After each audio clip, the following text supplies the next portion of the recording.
Oke deh, saya mulai ya teman-teman ya. Start dari IHSG dulu.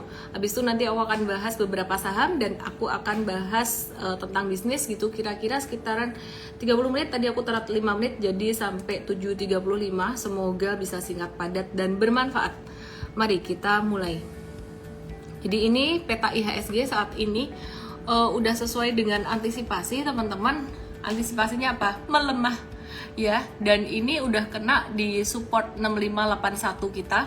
6581 itu low tapi ambil dari end of body di Maret 2022. Nah, kalau saya ambil dari end of tail-nya di sini,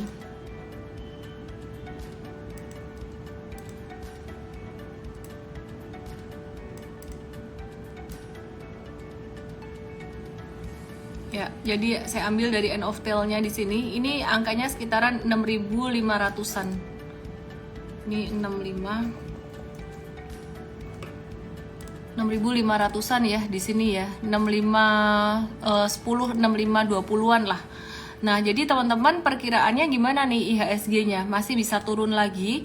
Ini naiknya nggak kuat. Jadi aku terus terang apa adanya. Bagus aku bilang bagus, nggak bagus aku bilang nggak bagus ya. Jadi ini naiknya dia nggak kuat. Dia bisa turun sampai ke level 6.500-an di sini gitu. Nah, jadi teman-teman kita wait and see dulu aja, dan market value masih kecil sekitaran 10 triliun, 10,5 triliun rupiah, dan masih ada net sell di saham BCA 284,7 miliar, BMRI 182 miliar, GoTo 90,2 miliar, TLKM 45 miliar, ICBP 38,8 miliar, dan net sell di market itu 518,54 miliar. Terus teman-teman, kita mau review untuk saham big cap bankingnya, ini movementnya gimana.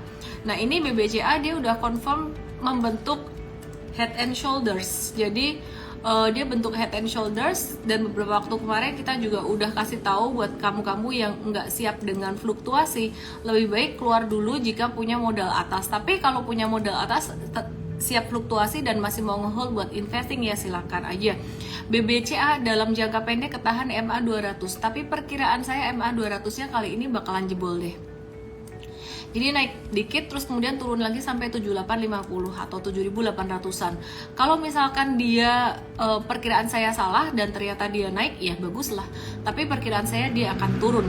Sehingga di sini kita mesti putar otak, putar kepala apa yang mesti dilakukan sambil menunggu market ini badai berlalu. Pastinya investasi saham dengan invest, tapi adalah yang kita bisa lakukan untuk hal yang lainnya. Bentar ya. Nah, terus ini BBRI teman-teman. Aku ganti ke BBRI ya sekarang ya. Nah, ini BBRI, teman-teman lihat ini, insider sudah borong lah. Ya, aku sih lebih ngeborongnya ke saham-saham yang value investing, tapi yang second liner. Beberapa yang di-mention di Mvest ya, yang kita sempat bahas di Mvest beberapa hari terakhir ini. Oke, nah ini BBRI teman-teman, dia kena resistennya di 4.500 dan dia bakalan bisa turun sampai ke 4270-an atau 4.300-an gitu. Jadi teman-teman yang udah punya cukup di portfolionya ya nggak usah nambah dulu, nggak apa-apa sambil ditunggu naiknya. BBNI dia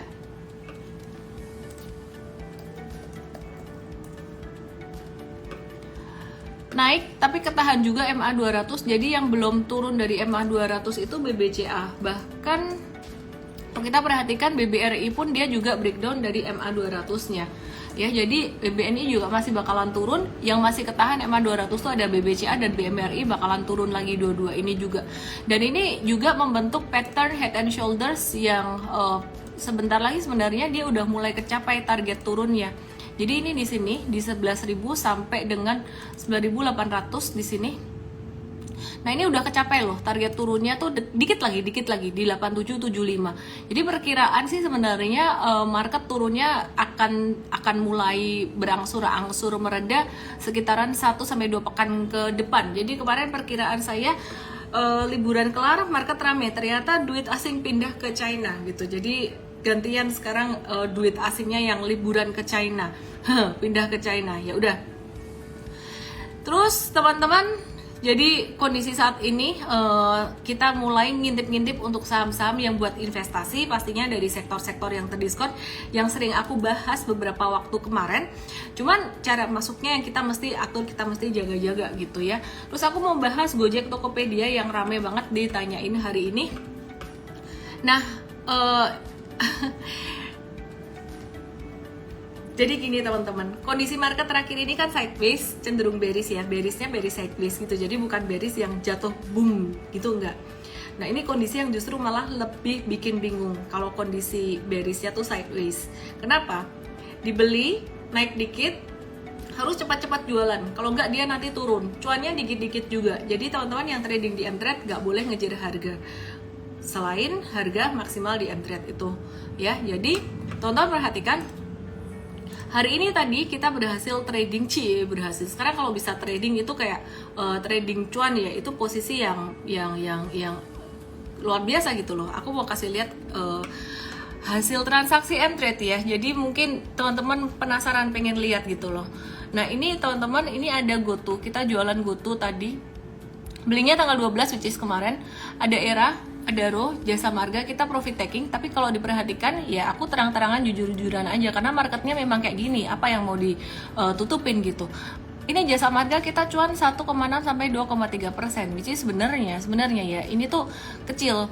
Nah jadi kalau misalkan teman-teman ngikutin ini, yang misalkan pemula atau yang nggak mantau notification, beda harga dikit bisa beda result gitu. Jadi benar-benar yang ngikutin mTrade ya yang berani trading gitu. Baru hari ini tadi GoTo kita dapat cuan lumayan sekitar 5-6%.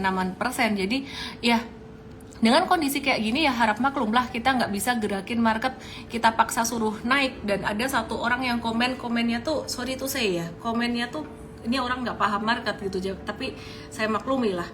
Masa dia bilang katanya Big Fund keluar dari mTrade lah, mTrade memangnya bisa gerakin saham kamu. mTrade itu cuman kasih recommendation, kita bukan mengelola dana gitu. Jadi kita kasih direction berdasarkan apa yang terjadi di pasar. Big Fund duit besar keluar dari Indonesia itu yang betul gitu loh, bukan keluar dari mTrade. Siapalah kita ini gitu. Jadi keluar dari Indonesia ya, jadi kemana? Ke China ya, sementara aja. Nah sekarang teman-teman perhatikan ya, di sini ini yang kita cuan, ini ada saham GoTo dan lainnya cuannya kecil-kecil. Dan kemarin kita juga sempat cut loss dan ada beberapa yang biru ini BEP. Kalau kita BEP artinya posisinya antara minus sampai cuan tipis, minus sampai cuan tipis gitu. Jadi ya harap maklum teman-teman, dengan kondisi market seperti ini, besok kita ada seminar cuantastik ya, ada URL-nya di mtrade.id/cuantastik yang non-member. Tapi yang member mTrade tuh dapat gratis, dikasih tahu cara trading untuk market sideways, untuk swing trading. To be honest, GoTo tuh hari ini tadi kita scalpingnya tuh trading cepet, beli jual, cuan bungkus. Kenapa nggak hold lebih lama ya? Jadi teman-teman perhatikan di sini. Ini GoTo kemarin kita beli tanggal 12, kemudian jualan hari ini tanggal 13. Kenapa sih buru-buru banget jualannya hari ini, padahal volume transaksinya tinggi, volume transaksinya bagus gitu.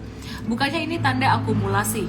Iya benar, tanda akumulasi. Dan kalau dilihat dari chart doang ya, dia bisa naik sampai ke level 125 sampai 130-an atau 132. Dan besok pun sebenarnya masih bisa naik, tapi kita mTrade kita mau cari aman, nggak mau tahu banyak resiko, karena terakhir kita ngehold kelamaan balik lagi. Plus diingat ya teman-teman ya, di sini kondisinya tuh orang-orang banyak banget yang nyangkutnya tuh parah. Jadi pesimisnya tuh parah dari angka 441 sampai ke bawah ini. Jadi wajar jika nanti dia recovery dalam tahap mau naik, itu naiknya akan zigzag, naik turun zigzag gitu ya. Jadi ini untuk GoTo. Ini ya, kita baca aja di komen. Gimana level confidence kamu sama GoTo? Apa yang kamu rasakan, kamu pikirkan tentang GoTo? Ini aku baca punya Melia Saraswati, dia masih bilang ngeri gitu. Jadi sebenarnya level confidence di market itu masih belum oke gitu. Jadi kalau misalkan ada investor besar yang masuk ke sini karena menganggap terlalu murah, saya rasa mereka juga akan trading cuan bungkus aja, nggak mau diguyur sama yang lebih di atas di sini gitu ya. Jadi tadi kita trading cepat aja gitu. Jadi sebenarnya bukan scalping sih ya, karena belinya kemarin. Kalau scalping tuh intraday, sempat nginap 1 malam gitu. Dan bicara GoTo masih ada lagi ya, ada lagi yang kita mau update. GoTo ini dia bakalan berpotensi bisa masuk ke MSCI. Kenapa? Kenapa bisa masuk MSCI Index? Karena dia punya free float itu cukup besar. Jadi melihat keputusan MSCI pada bulan November kemarin untuk saham Bukalapak, Bukalapak tuh bisa masuk MSCI Small Cap dengan menggunakan 55% free float saham Bukalapak. Meskipun operasional Bukalapak sendiri masih dalam kondisi rugi. Nah, GoTo ini diperkirakan bakalan masuk MSCI dengan menggunakan 65% free float-nya, sehingga akan ada passive inflow sekitaran 558 juta US dollar atau sekitaran 8,4 triliun dengan kurs 15.000 itu dari FTSE ya, dan juga dari MSCI gitu. Kalau FTSE itu di Maret 2023, MSCI itu di Februari atau Maret 2023. Bentar ya.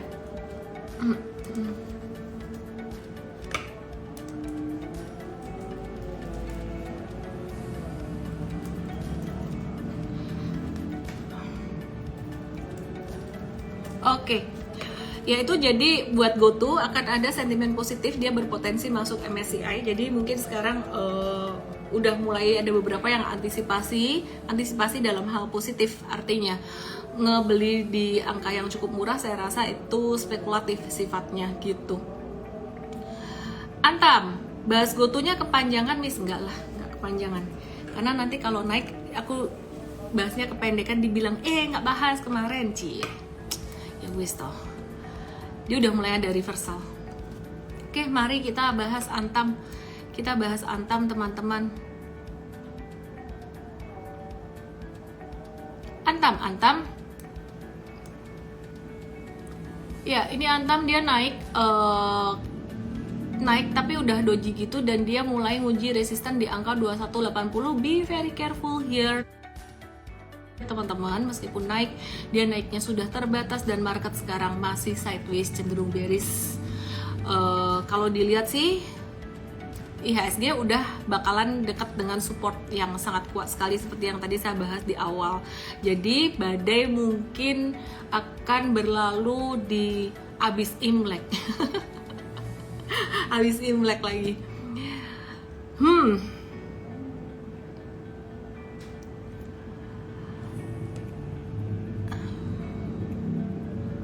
United Tractors, dia akan menyelesaikan buyback saham 3,18 triliun rupiah periode 12 Juli sampai 11 Januari ya, dengan nilai 3,18 triliun rupiah, setara dengan 2,63% dari modal disetor dan masih lebih rendah dari anggaran awal sekitaran 5 triliun gitu. Jadi karena harganya murah saat ini, company melakukan buyback dan ini bagus untuk dilirik, untuk watch. Jadi aku nggak alergi sama saham-saham batubara. Aku nggak alergi sama saham-saham batubara. Aku nggak alergi sama saham-saham komoditi yang saat ini lagi downtrend. Kita tetap pantengin teknikalnya. Fundamental seperti yang aku bahas, 2023 mereka masih akan cuan meskipun resultnya nggak akan sebagus 2022. Jadi masih bisa bagi dividen. United Tractor kita lagi nungguin di 23450 untuk trading teman-teman. Untuk investingnya kita bahas di Invest ya teman-teman. Dikit tentang saham Pewon.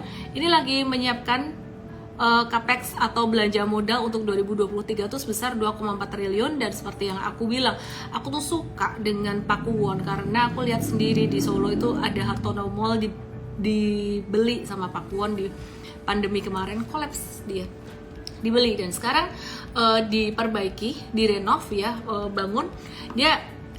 Dia realisasiin capex 2022 tuh udah dipakai 867 miliar dari 2,8 triliun yang dianggarkan untuk pembangunan Pakuwon City Mall Bekasi serta renovasi di Jogja dan di Solo, dan emang jadi bagus. Jadi very interesting for investing dan kita ada bahas di Invest juga. Oke.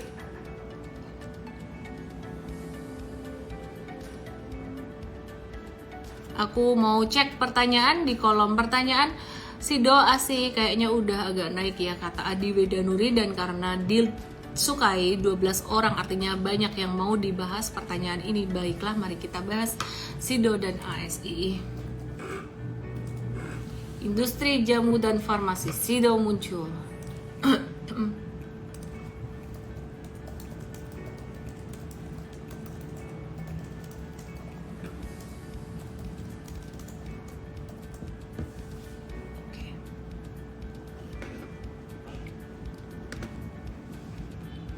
Dia rapi banget, kena supportnya di angka 700 tuh di sini. Di angka 700, terus kemudian dia mantul gitu. Nah, mantul sampai area resisten kecil 730, dia masih bisa turun lagi sampai 700-an. Ini menarik buat investing, buat trading, kayaknya masih belum dulu. Meskipun dia naik, tapi dia bakalan sideways untuk tradingnya. Untuk Astra International, how low can you go? Ternyata sampai angka 5.200, dan perkiraan aku dia bakalan turun lagi normal untuk membentuk pattern bullish reversal. So ya, menarik ya teman-teman ya, buat di buy and hold untuk jangka panjang. Tradernya wait and see dulu. Kenapa? Karena masih akan sideways. Oke. Malaysia pertimbangkan ekspor Malaysia dan Indonesia ini lagi mempertimbangkan untuk menghentikan ekspor CPO ke Uni Eropa sebagai balasan atas peraturan deforestasi atau pemblokiran akses pasar sawit ya. Jadi kita lihat aja nanti gimana dampaknya. Terus kita lihat valuasi Indonesia dibandingin dengan negara-negara lain. Katanya Indonesia kemahalan. Gimana nih? Kalau ngelihat indeksnya sendiri sebenarnya Indonesia tuh nomor 3 termahal. Nomor 1 tetap China, nomor 2 Amerika, nomor 3 Indonesia, baru Jepang, Vietnam, Korsel, Singapura, Taiwan, dan Hong Kong. Tapi saham-sahamnya banyak yang murah di China dan juga di Amerika gitu.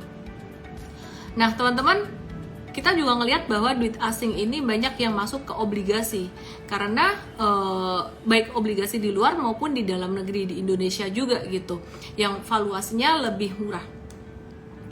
Terus perhatikan, kita lihat untuk mata uang kita rupiah dibandingkan dengan dolar Amerika. Ini yang saya bilang kemarin teman-teman.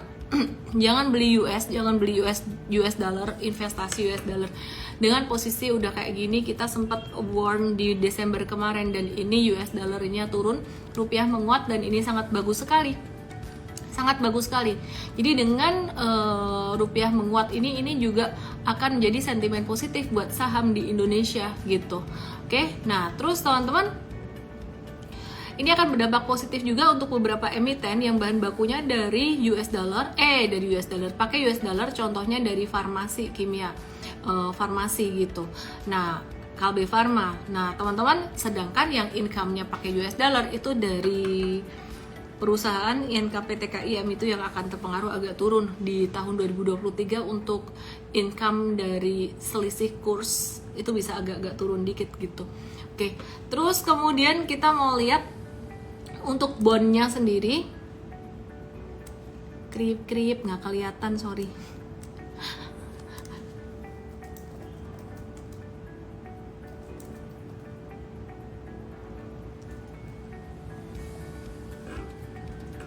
Ya, Indonesia 10 years government bond yield. Sabar, nggak kelihatan mata aku tadi. Bentar ya.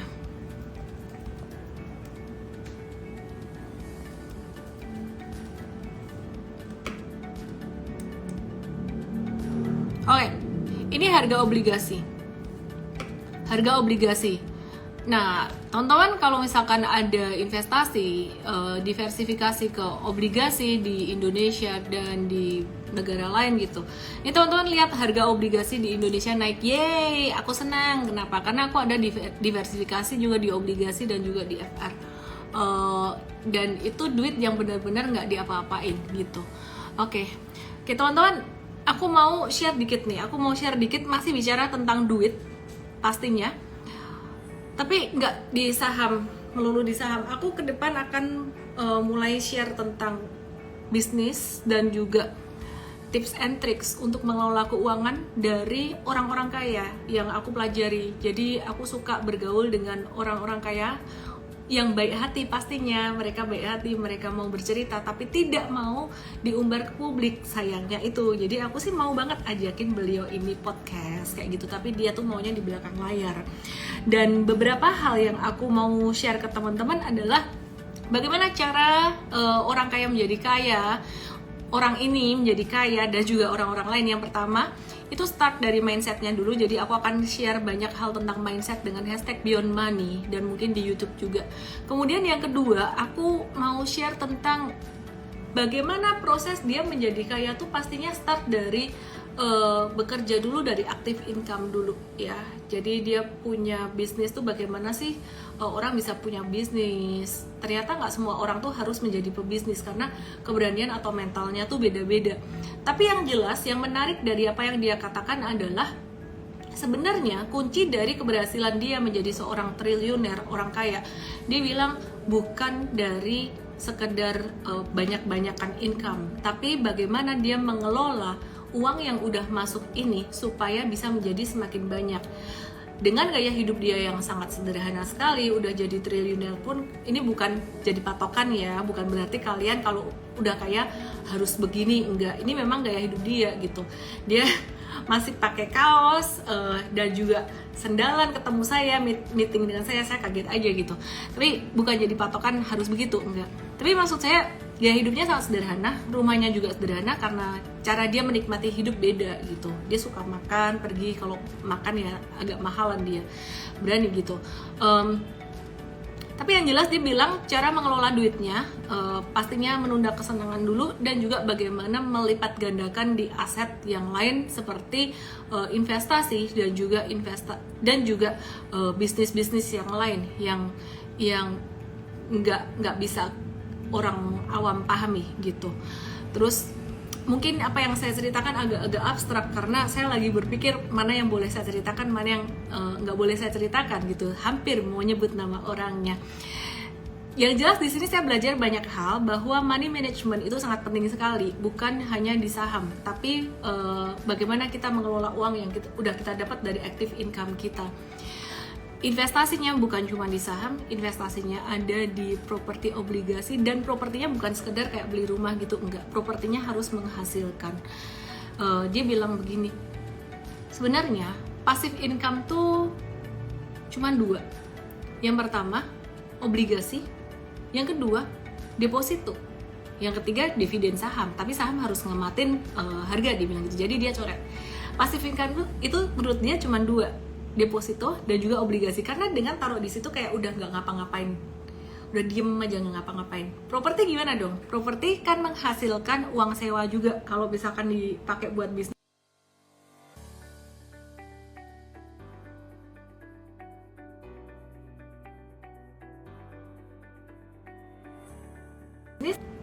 Anyway, ke depan saya akan banyak share. Sebut saja TDW dan Bos Afia. Oh enggak, kalau TDW dan Bos Afia udah pasti aku akan sebut.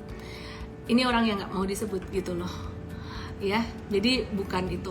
Anyway, bukan Bos Afia. Kalau Bos Afia aku pasti udah sebut namanya. Jangan mau disebut. Bukan juga Pak Tung. Betul. Itu aja sih teman-teman. Jadi bukan siapa-siapanya yang penting, tapi ke depan aku akan share tentang bisnis. Jadi aku akan nanti di story juga banyak berkomunikasi dengan teman-teman. Ada polling, ada apa, tolong aktif ya teman-teman, ikut berpartisipasi. Jangan lupa hari Sabtu nanti ada seminar cuantastik strategi trading saat sideways. Jadi yang non-member bisa ke URL mtrade.id/cuantastik. Yang member bisa langsung aja jam 10 join, dan aku juga akan ngajar di situ. Aku akan sharing. Terus ada promo dari Mtrade untuk trading. Ini trading education dan stock pick atau recommendation dengan hashtag siap trading lagi ya. Ini ada bonus 8 bulan terbatas, yang nggak tahu sampai berapa hari karena ini tempat nulisnya terbatas. Anyway, semoga bermanfaat IG live aku malam hari ini, dan mohon maaf cuma 30 menit aku baru balik dari Makassar dan belum sempat ngobrol juga dengan keluarga. Baru banget balik, tapi udah mandi kok. Jadi ya nggak berasakan bau asem gitu kan. Karena aku udah mandi. Thank you semuanya. Semoga marketnya juga cepat rame dan kita semakin maju. Salam profit. Bye bye.